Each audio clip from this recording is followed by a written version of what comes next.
With an estimated 2.4 million people behind bars, the United States reportedly incarcerates more people than any other country. According to a recent Supreme Court ruling, overcrowding is creating unsafe, unsanitary, and violent conditions, while medical and mental health care is being compromised. So how did we get here? Why are so many U.S. citizens in prison? Over the last 40 years, the prison population in the U.S. has risen by 700%.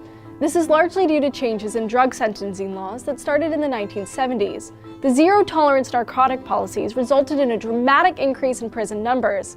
Nearly half of federal inmates and 16% of state inmates are locked up on drug-related charges. Long sentences and mandatory minimums are also a factor. Many states have variations on the three strikes law where repeat offenders automatically receive life sentences for their third felony. Rules have stayed in place despite studies showing that longer prison sentences and higher incarceration rates have little effect on reducing crime. These policies disproportionately affect minorities. According to the NAACP, about 58% of the male prison population is made up of African Americans and Hispanics, yet these minorities make up only a quarter of the American population. Racial minorities are more likely to be arrested and convicted, and once convicted, they often face harsher sentencing than their white counterparts. A more recent development affecting prison overcrowding has been the growing number of privatized institutions.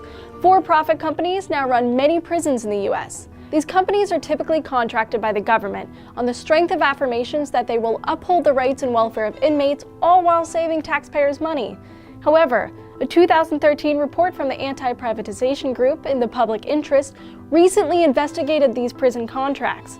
Out of a total of 62 contracts, more than half had quotas stating that prisons must have an 80 to 100% occupancy at all times.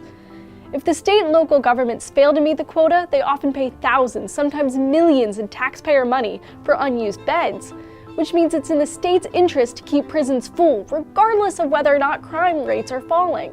According to the report, Louisiana, for example, is locked into prison contracts with some of the highest occupancy quotas in the country, earning the nickname of the world's prison capital. It's reported they have an incarceration rate nearly 5 times Iran's and 13 times China's.